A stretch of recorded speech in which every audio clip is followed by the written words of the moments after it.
The week is wrapping up. The inbox can wait until Monday, and if you are anything like me, you are looking for something worth your attention that is not another notification.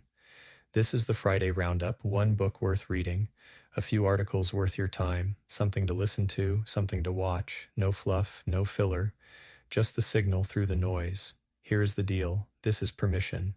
Permission to slow down, permission to consume intentionally, permission to prioritize quality over quantity, depth over breadth, signal over noise.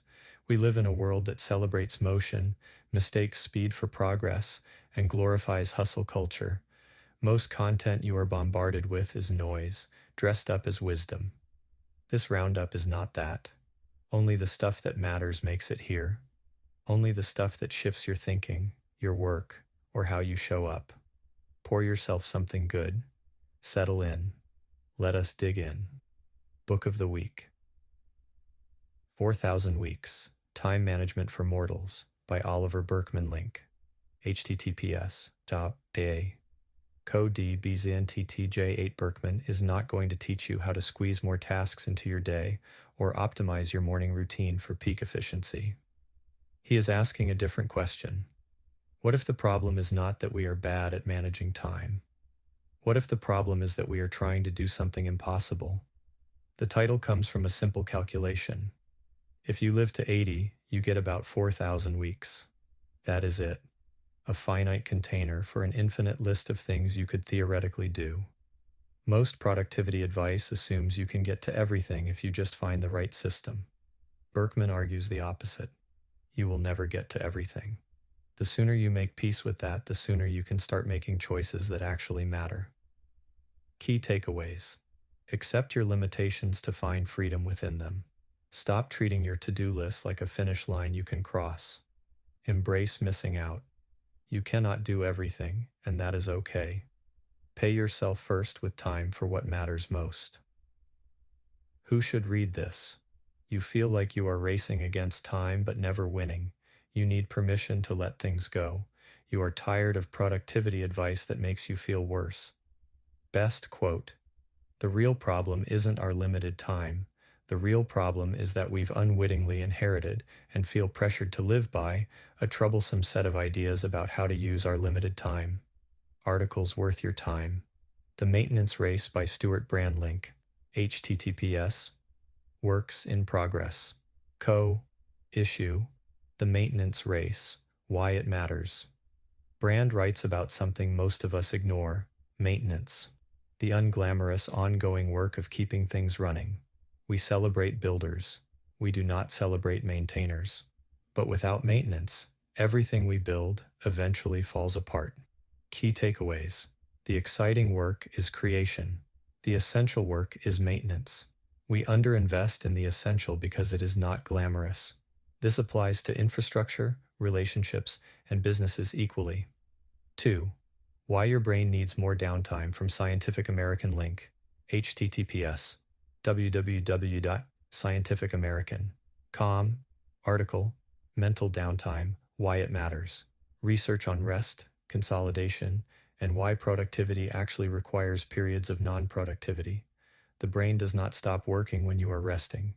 It is consolidating, processing, making connections you could not make while actively focused. Key takeaways. Rest is not the opposite of work. It is part of how work gets done. Your best insights come during downtime, not during grinding. Sometimes the most productive thing you can do is nothing. 3. The Tyranny of Convenience by Tim Wu, New York Times. Link.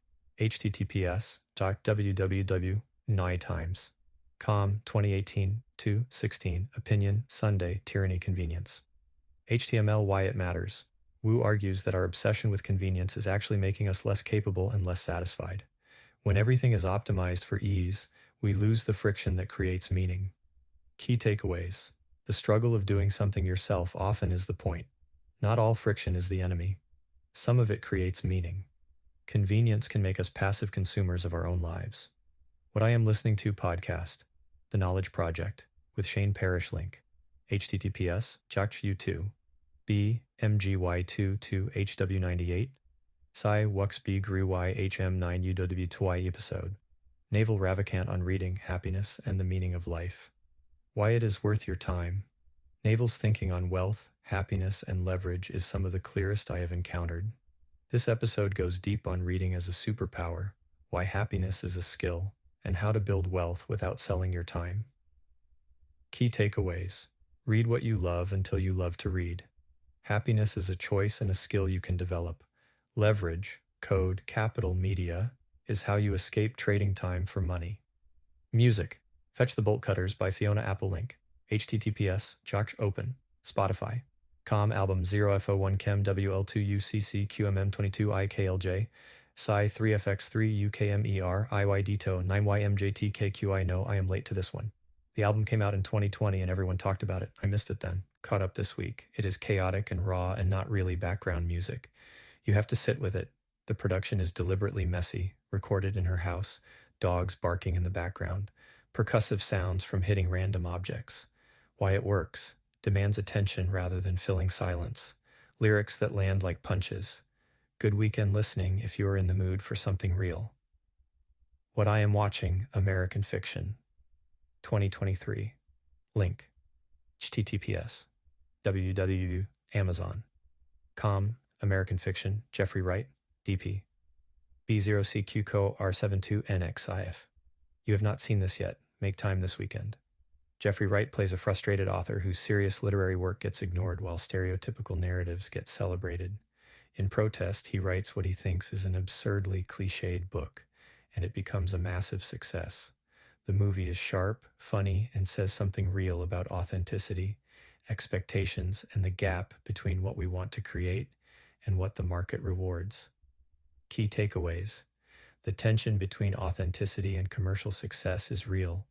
Sometimes the market rewards the wrong things. Staying true to your vision has costs, but so does abandoning it. The question, where in your work are you tempted to give people what they expect instead of what you actually think? What I am working on. Finishing the year with clarity instead of chaos.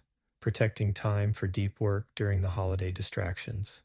Building systems that will carry into January without heroic effort. Writing content that teaches rather than just motivates. The goal is not to finish everything. The goal is to finish the right things. One thing to try this weekend, the subtraction challenge. Identify one commitment, tool, or habit that is more noise than value. Eliminate it. Track what changes. Be ruthless. Write down everything you are doing out of obligation rather than value. Choose one thing to remove immediately. Observe how your focus, energy, and productivity shift. Final thought. Motion is easy. Momentum is hard. Momentum requires subtraction, focus, and the courage to disappoint. Ask yourself, what will you cut this week?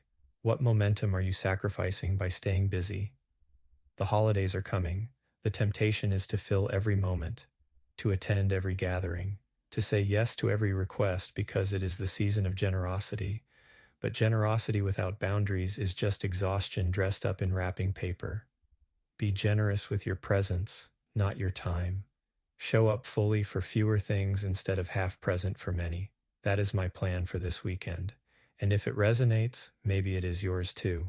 See you Saturday for reflections. Grace over guilt, always. Resources mentioned. Book 4,000 Weeks by Oliver Burkeman, Stuart Brand, The Maintenance Race, Scientific American, Why Your Brain Needs More Downtime. NYT, The Tyranny of Convenience by Tim Wu. The Knowledge Project, Naval Ravikant episode. Fiona Apple, Fetch the Bolt Cutters American Fiction, 2023.